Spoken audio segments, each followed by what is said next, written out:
Madame la députée. La parole est à Madame Marina Ferrari pour le groupe démocrate, modem et indépendant.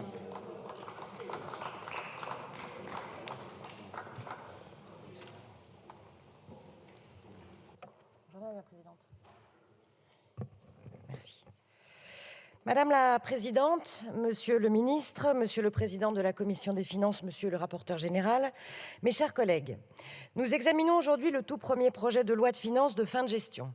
L'introduction de cette nouvelle catégorie de loi de finances, permise par l'adoption de la loi Woerth-Saint-Martin dans cet hémicycle en 2021, marque une étape significative vers une gestion budgétaire plus sincère et plus rigoureuse que nous saluons. Par son recentrage sur la régulation des crédits budgétaires en fin de gestion, ce nouveau texte financier s'inscrit pleinement dans l'esprit initial de la LOLF, en se distinguant de la loi de finances initiale qui fixe, comme vous le savez, les orientations budgétaires. Sur le fond, ce texte confirme tout d'abord le scénario macroéconomique énoncé dans le cadre de la loi de finances initiale pour 2023. L'inflation s'établit à 4,9% et la prévision de croissance reste à 1%. Hypothèse que le Haut Conseil des finances publiques juge réalisable à quelques semaines de la fin de l'année. Alors que beaucoup nous prédisaient ici que cette prévision était intenable à la fin 2022, eh bien nous les faisons mentir suite à la politique que nous avons conduite. Tout au long de l'année 2023, notre pays a fait preuve d'une réelle résilience, malgré un environnement économique que vous connaissez, qui est très dégradé, notamment chez nos plus proches partenaires. Ce PLFG confirme également des niveaux de dette et de déficit public en amélioration par rapport aux prévisions établies en loi de finances initiale, ce qui est une bonne nouvelle pour la maîtrise de nos finances publiques et qui nous encourage à poursuivre nos efforts. Ce texte permet par ailleurs de financer des dépenses imprévues de fin de gestion qui sont nécessaires pour aborder la fin de l'année 2023. Des crédits sont ouverts à hauteur de 5,2 milliards d'euros dans le périmètre des dépenses de l'État, afin de nous permettre, par exemple, d'accentuer notre soutien économique aux agriculteurs pour répondre aux crises nombreuses qu'ils ont traversées au cours de cette année, ou de réaffirmer notre soutien à l'Ukraine. Dans une logique de sérieux budgétaire, il est à noter que toutes ces ouvertures de crédits sont compensées par des annulations de crédits mises en réserve ou sous-consommées dans divers dispositifs d'intervention.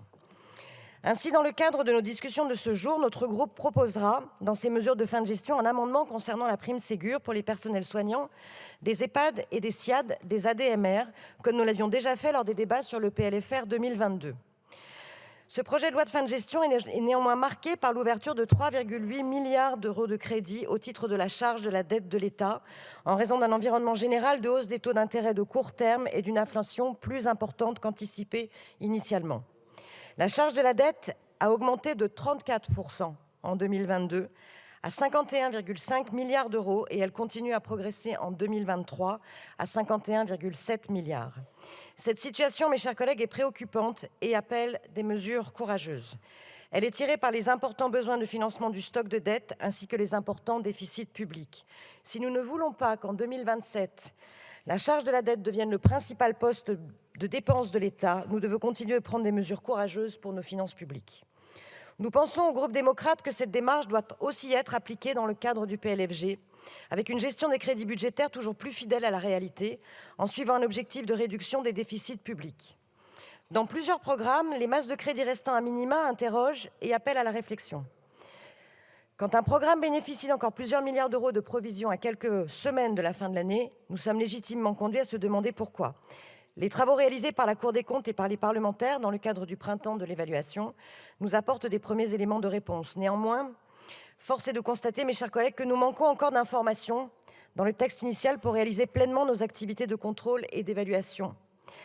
Et que ce soit pour identifier les nouveaux crédits annulables ou encore pour comprendre pourquoi certains dispositifs sont sous-consommés. Je tiens néanmoins à saluer que pour la première fois, ce texte nous permet d'avoir un état des lieux des crédits consommés au sein de la nomenclature budgétaire. Pour conclure, ce PLFG constitue une nouvelle étape essentielle dans la bonne gestion de nos finances publiques et procède à des ouvertures de crédits nécessaires. Ainsi, le groupe démocrate votera en faveur de ce texte. Néanmoins, nous faisons le vœu qu'à l'avenir, ce nouveau type de loi de finances soit enrichi en informations disponibles pour qu'il puisse être un allié encore plus efficace dans le combat que notre majorité mène pour réduire durablement notre niveau d'endettement public. C'est un impérieux devoir moral que nous avons, mes chers collègues, vis-à-vis des générations futures. Je vous remercie. Merci, Madame la députée.